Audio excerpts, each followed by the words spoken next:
नमस्कार। हमने कोशिका के बारे में पढ़ा था। कोशिका के भाग 1 में कोशिका का सामान्य परिचय, सबसे छोटी कोशिका, सबसे बड़ी कोशिका और जीवित कोशिका। फिर हमने कुछ कोशिका के अंग थे, उनके बारे में अध्ययन किया था। आज हम पढ़ेंगे कोशिका के भाग 2। तो कोशिका की संरचना किस प्रकार की होती है, इसको 3 भागों में बांट दिया। सबसे पहला भाग है, उसको बाह्य आवरण नाम दिया। बाह्य आवरण। और दूसरा भाग है, उसको नाम दिया कोशिका अंग। कोशिका अंगक। और तीसरा भाग है, उस तीसरे भाग को नाम दिया जीव द्रव्य। कोशिका को समझने के लिए उसको 3 भागों में बांट दिया। अब बाह्य आवरण में 2 प्रकार की कोशिकाओं में विभाजित किया। एक तो जंतु कोशिका और दूसरी है पादप कोशिका। जंतु कोशिका का बाह्य आवरण होता है, उसे कोशिका झिल्ली या प्लाज्मा झिल्ली कहा जाता है। जंतु कोशिका का बाह्य आवरण को कहते हैं कोशिका झिल्ली।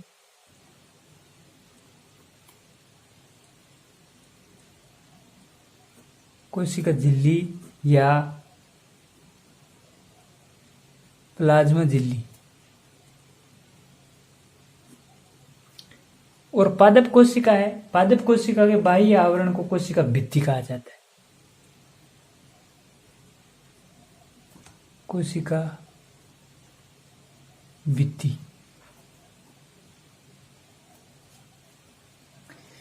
उसके बाद एक कोशिका अंगक। तो कोशिका में छोटे छोटे अवयव होते हैं, उनको कोशिका अंग कहते हैं। कोशिका का सबसे बड़ा अंगक केंद्रक होता है, जबकि सबसे छोटा अंगक राइबोसोम होता है। उसके बारे में हम अध्ययन करेंगे। सबसे पहले हम देखते हैं कोशिका झिल्ली। जंतु कोशिका का बाह्य आवरण होता है कोशिका झिल्ली। तो कोशिका झिल्ली के बारे में हम थोड़ी सी चर्चा कर लेते हैं। कोशिका झिल्ली। कोशिका झिल्ली, इसको प्लाज्मा झिल्ली भी कहते हैं। ये प्रोटीन और फास्फोलिपिड की बनी होती है। ये किसकी बनी होती है? प्रोटीन व फास्फोलिपिड की ये बनी होती है। कोशिका झिल्ली होती है, वो प्रोटीन व फास्फोलिपिड की बनी होती है। कोशिका झिल्ली की संरचना को समझने के लिए एक सिद्धांत दिया था। सिंगर व निकोलसन ने नामक वैज्ञानिक थे, उन्होंने फ्लूइड मोज़ेक मॉडल दिया था।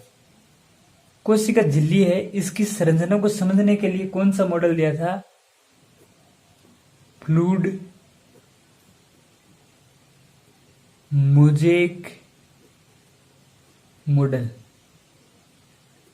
ये इसकी संरचना को समझने के लिए फ्लूइड मोज़ेक मॉडल दिया था। फ्लूइड मोज़ेक मॉडल सिद्धांत देने वाले वैज्ञानिकों का नाम था सिंगर व निकोलसन। सिंगर व निकोलसन नामक वैज्ञानिकों ने ये फ्लूइड मोज़ेक मॉडल दिया था। फ्लूइड मोज़ेक मॉडल दिया था 1972 में। कोशिका झिल्ली चयनात्मक, पारगम्य और लचीली होती है। कोशिका झिल्ली जंतु एवं पादप दोनों प्रकार की कोशिकाओं में पाई जाती है। अब उसके बाद में हम कोशिका भित्ति के बारे में अध्ययन कर लेते हैं। ये जो कोशिका झिल्ली है, ये जंतु कोशिका में भी पाई जाती है और पादप कोशिका में भी पाई जाती है। दोनों प्रकार की कोशिकाओं में पाई जाती है। उसके बाद हम देख लेते हैं कोशिका भित्ति।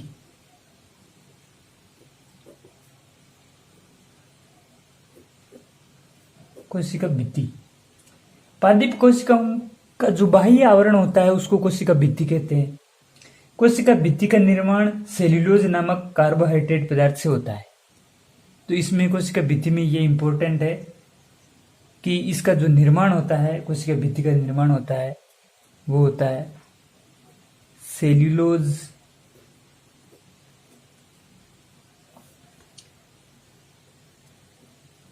नामक कार्बोहाइड्रेट। कोशिका भित्ति का निर्माण होता है सेल्यूलोज नामक कार्बोहाइड्रेट से होता है। कोशिका भित्ति पूर्ण पारगम्य, कठोर और निर्जीव प्रकार की होती है। कोशिका भित्ति निर्जीव प्रकार की होती है, इसका मतलब यह है केवल पादप कोशिका में ही पाई जाती है और कठोर होती है।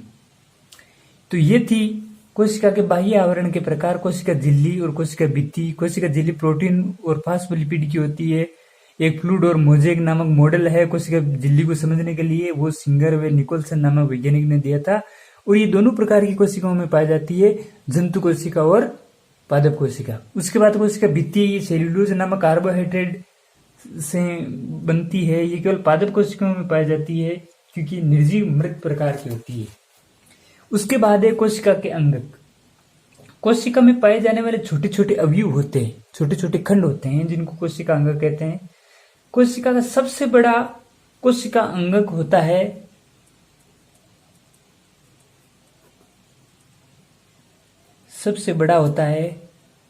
केंद्रक। और कल के अध्याय में हमने पढ़ा था कि केंद्रक को कोशिका का प्रबंधक या मस्तिष्क कहा जाता है। और सबसे छोटा जो कोशिका अंगक होता है वो होता है राइबोसोम।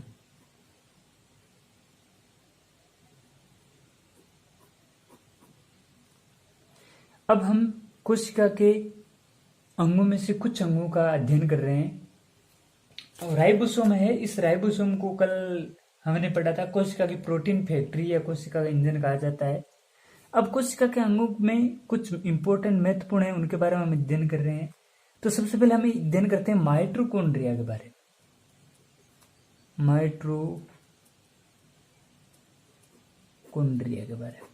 ये कोशिका का अंग है और इंपॉर्टेंट भी है माइटोकॉन्ड्रिया। तो माइटोकॉन्ड्रिया है, सबसे पहले आती है इसकी खोज। तो माइटोकॉन्ड्रिया की खोज की थी अल्टमान व कोलिंकर नामक वैज्ञानिक ने, जबकि माइटोकॉन्ड्रिया को माइटोकॉन्ड्रिया नाम दिया था बेंडा ने। यह भी इंपॉर्टेंट क्वेश्चन है कि माइटोकॉन्ड्रिया को बायोप्लास्ट नाम दिया था अल्टमान ने और माइटोकॉन्ड्रिया को माइटोकॉन्ड्रिया ये जो नाम दिया था बेंडा ने दिया था। फ्लेमिंग ने इसे फाइला कहा था, ये ज़्यादा इंपॉर्टेंट नहीं है। और माइटोकॉन्ड्रिया जीवाणु व नीले हरित शैवाल की कोशिकाओं में अनुपस्थित पाए जाते हैं। ये भी इंपॉर्टेंट है कि माइटोकॉन्ड्रिया है वो जीवाणु व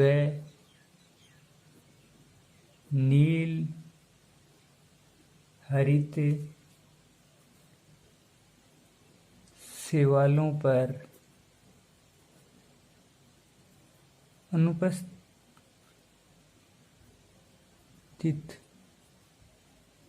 रहता है। ये इंपॉर्टेंट क्वेश्चन है।